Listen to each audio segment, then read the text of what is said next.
ایک بھائی نے فرمایا کہ سنا ہے کہ قبر کھودنے کے بعد اگر جیسے اب میت کے آنے میں دیر ہے تو اس کو اکیلا نہ چھوڑا جائے.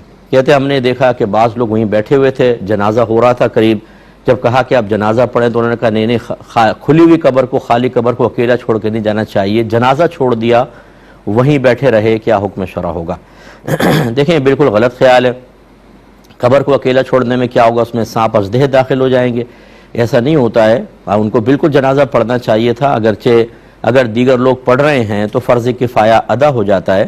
فرض کفایہ یعنی نماز جنازہ فرض کفایہ ہے، اور اس کا مطلب یہ ہے کہ پورے شہر میں سے اگر ایک آدمی بھی جنازے کی نماز پڑھ لے تو باقی سب بری و ذمہ ہیں. اس اعتبار سے تو ان پہ کوئی وبال نہیں، لیکن ایک بڑی سعادت سے محرومی ضرور ہے. نبی کریم صلی اللہ علیہ وسلم نے ارشاد فرمایا جو جنازے کے ساتھ جائے اور دفن تک وہاں رہے اسے ایک قطر، ایک قیرات اجر ملے گا، اور اگر وہ دفن تک بھی رہے گا تو 2 قیرات اجر ملے گا، اور بہت اجر قیرات کا. ایک دوسری حدیث کے مطابق تو کئی احد پہاڑ سے زیادہ ثواب ہوتا ہے. تو اتنے بڑے ثواب سے محرومی اور صرف ایک گمان پر، ایک غلط خیال پر، ایک بلا دلیل بات کے اوپر وہ فضیلت چھوڑ کر یہاں بیٹھے رہنا، یہ بالکل غلط ہے، ایسا نہیں کرنا چاہیے تھا.